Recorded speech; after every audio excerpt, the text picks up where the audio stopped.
Hello, this is Lake Plus. My name is Jesus Ulloa, and I am your host for today's conversation. With me today is Marieta Minjares. She is the Field Operations Manager for FIRST Robotics.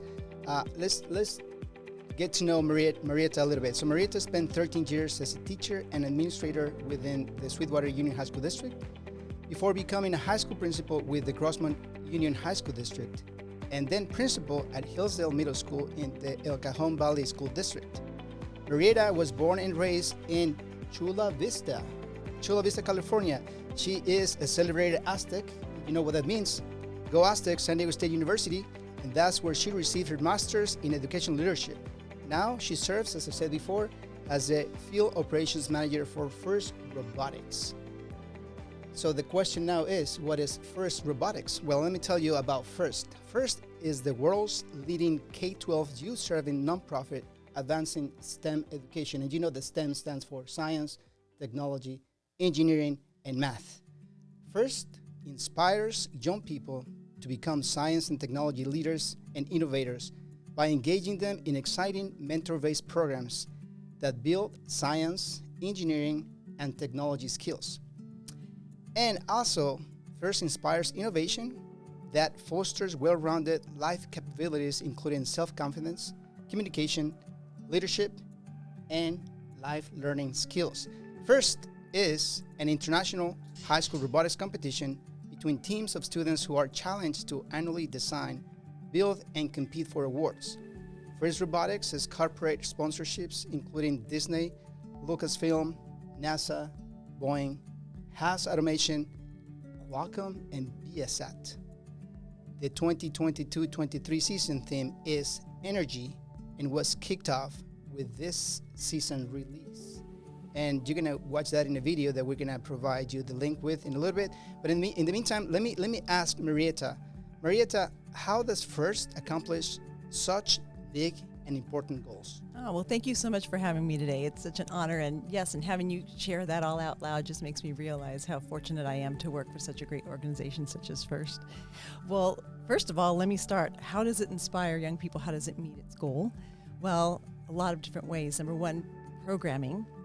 And of course, lots of volunteers. But it's really strong mission, vision, and core values, which are discovery, innovation, impact, inclusion, teamwork, and fun. Especially fun is what's key for our students to stay really involved in our organization. So we have programs of all ages. We start, it's K-12, so even pre-K, starting with FIRST Lego League, which are the littles, which is all the way to, FIRST Lego League also goes all the way through grade. I was gonna ask you that question because I know I've read that this is a high school program, but I know FIRST it goes beyond high school, right? So there's several programs. So with that, let me just step back a little bit. So we know that FIRST is not just for high school, but as you said, is elementary and middle and high. So how does it look for those kids that participate? Absolutely. So the middle school program is up to high school program is the FIRST Tech Challenge program. And so that's where they play with mid-size robots, not Legos anymore. They actually are building.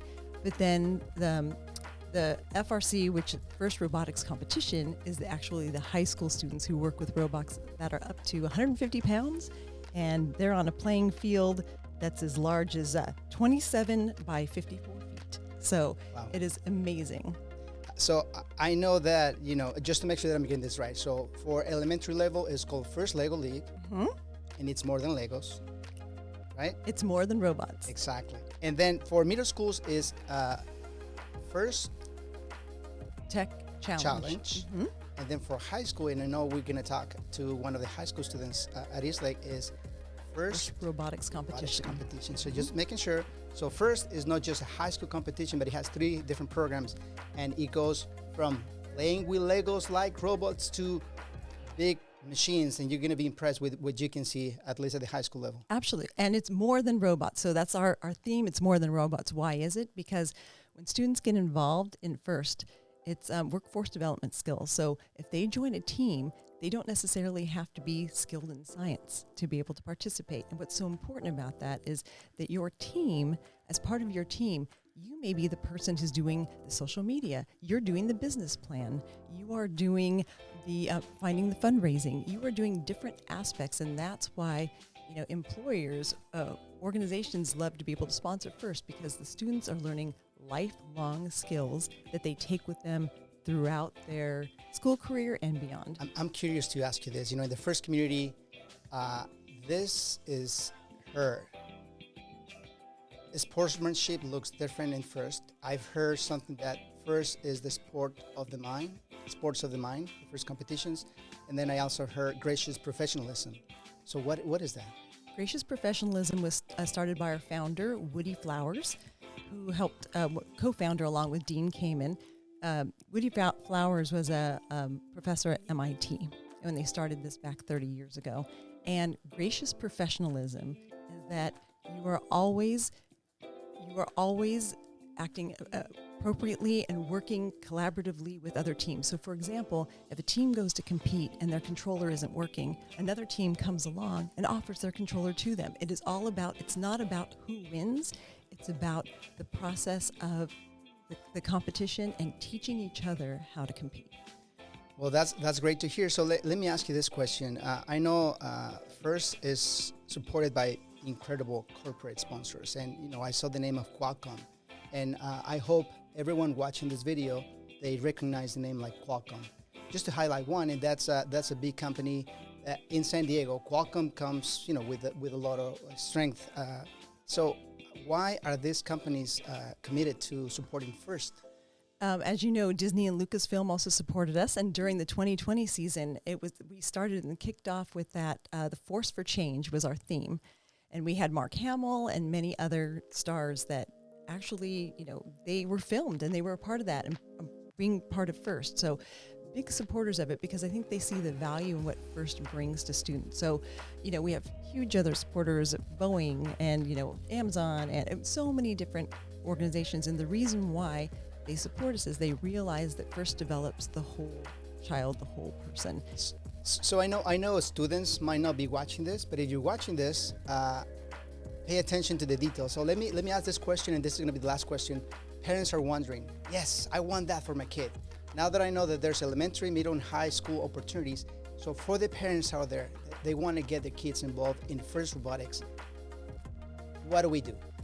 What do we do, which is great? Well, first of all, watching this podcast is a perfect start. Get to know your teams, your local team. Well, the TitanBot, so that's where you can approach them.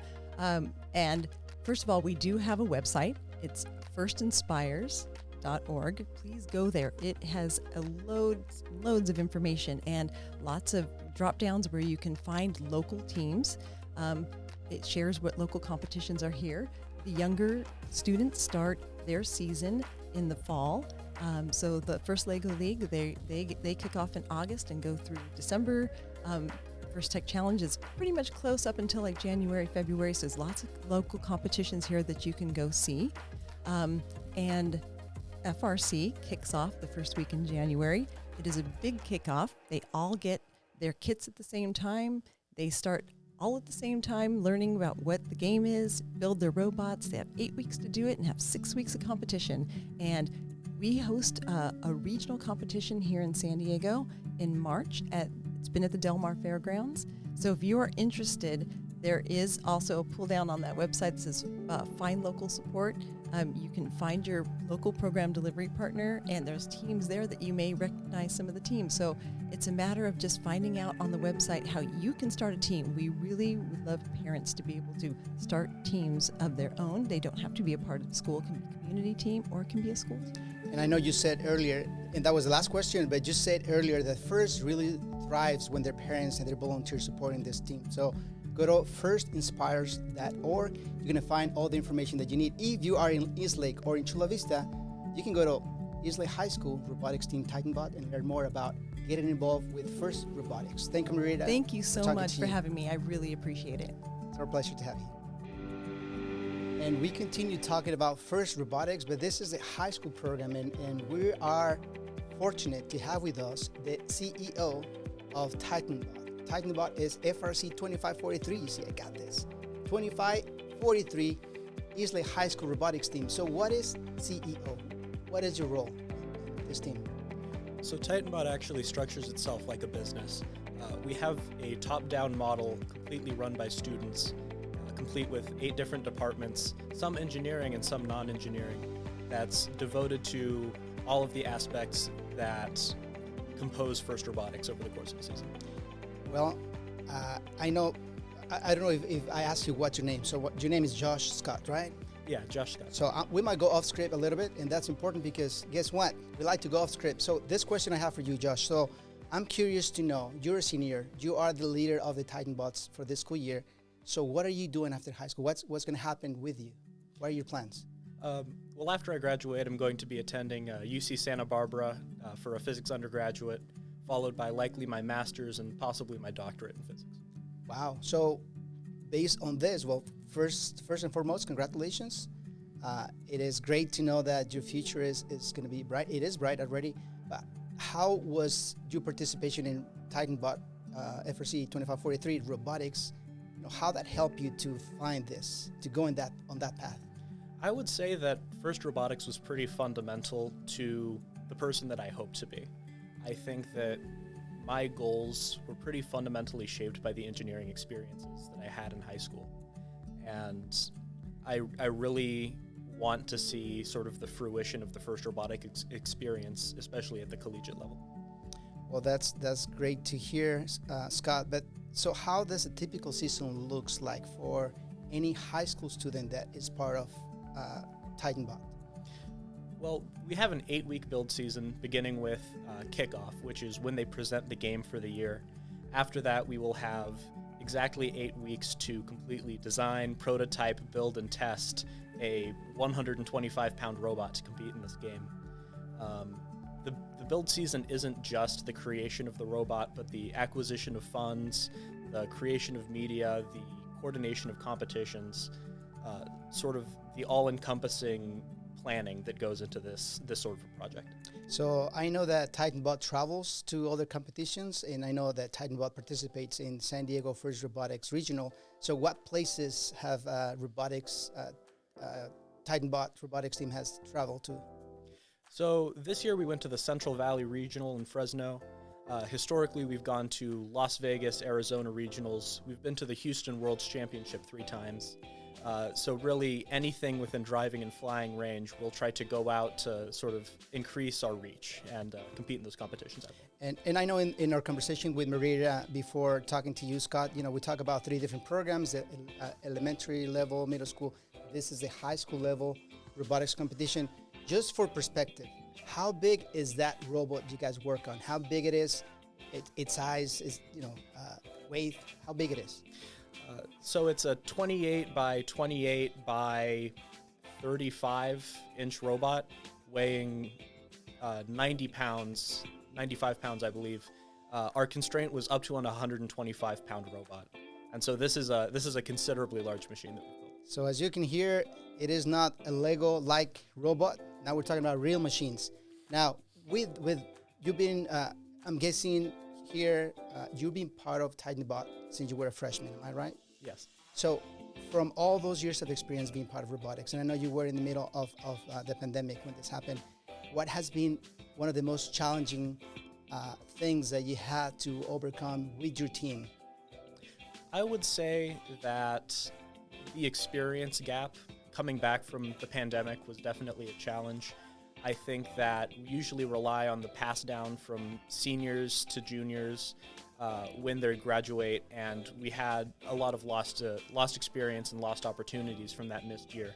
I would say that I'm very proud of my directors this year who were able to make up for that information gap, able to bring us back and have a really great productive season up to a point where I feel that the team is definitely in capable hands after the seniors graduate. So tell me a little bit. You say my director. So are those adults? Are those parent volunteers? Who are these directors? My directors are 8 students that run my different departments. We have our mechanical control systems competition. We have our media, PR, HR, safety, and finance departments. And as I said, we're structured like a business. So we have 65 members, thereabouts, that run every aspect of our team. We're not just a robotics building team. We are, for all intents and purposes, a business. So that's very interesting. So how many members this year in TitanBot? Our roster peaked at about 80 members at the beginning of the year. And so every day during 7th period for an hour, we would have 80 members in the lab, building the robots, reaching out to sponsors, creating our designs, all that sort of thing. And well, that's amazing. 80 students part of a group like this, it's maybe 3 times the size of a regular class. And so I guess there's a teacher, or there are adults behind all this process. Who is involved supporting TitanBot from the adult perspective? We have a great support system among the adults and parents of TitanBot. We have our main mentor, Mr. Faust, who is the teacher of the 7th period class for robotics. We have a wide variety of engineering and non-engineering mentors who tend to be either parents or former parents of students. And of course, we have our booster club that helps us with the logistics of competition and with our financials. Let me guess, the Eastlake Educational Foundation is also a proud sponsor of FRC 2543 TitanBot. So that is great to know. Well, I have a couple more questions, and I'm just looking at the clock because I want to make sure that I get everything I need. So for all the students that are watching this, and I hope you guys are watching, how can they get involved in robotics? Like, let's say they're coming in to Eastlake High School next year as freshmen, or let's think about the students that are just coming back as a sophomore, as a junior, and they want to get involved. Do they have to take a class? How does it work? For Eastlake High School specifically, they have a wide variety of options. You could join the 7th period class, which counts for credit. It can serve as a GPA boost. You do have to attend every day for the 7th period class. If you have other extracurriculars you may be devoted to, you can take the robotics club, which attendance is not mandatory, and it offers you a wider variety of freedom. We then have our builds team, which are the people coming in every single day, 5 hours a day after school during our build season to build our robot. So there are varying levels of participation. I'm really impressed with your leadership skills, your communication skills, and the way you're conducting this interview. Were you like this when you were a freshman, or this is something that happened because of your participation in robotics? What do you think? I think that my public speaking has grown considerably as a result of TitanBot. Not just this latest year as CEO, but also even when I was just a regular member of the club as a freshman, I was learning to speak with FRC judges. I was learning to communicate with my teammates. I was learning how to express my ideas in a way that could be understood by others. And I think that FIRST has really seen me come a long way through the skills that they've been able to teach me. Well, let me ask you the last question. I know that I burst myself into a classroom where you and Mr. Faust and another individual were talking and planning. And with Marietta, we talked about different seasons and different times. It looks to me that FIRST robotics for high school goes year-long, right? I know you were talking to the next year CEO for Eastlake Robotics team. So what will be one advice that you can tell him? And you can tell him on the screen, like, hey, this is the one piece of advice I'm going to give you because it's being recorded and he's going to come back to this. So what is that one piece of advice? Win at all cost, or, what is that advice? So I guess I'll be speaking directly to Jason here. Jason's my CEO for the next year. I would say, no, it's not all about winning. Ultimately, what it all comes down to is the team. You have to remember that our culture and our values comes first. Everything is secondary to that. And so long as you use our guiding principles as a beacon, everything's going to turn out okay. And with that, I just want to thank you, Josh, for having this conversation. As you can see, the future is bright. Josh, we're so proud of you, and we hope to see you back at Eastlake High School. And the Eastlake Educational Foundation is proud to support Eastlake High School FIRST Robotics team. Thank you very much.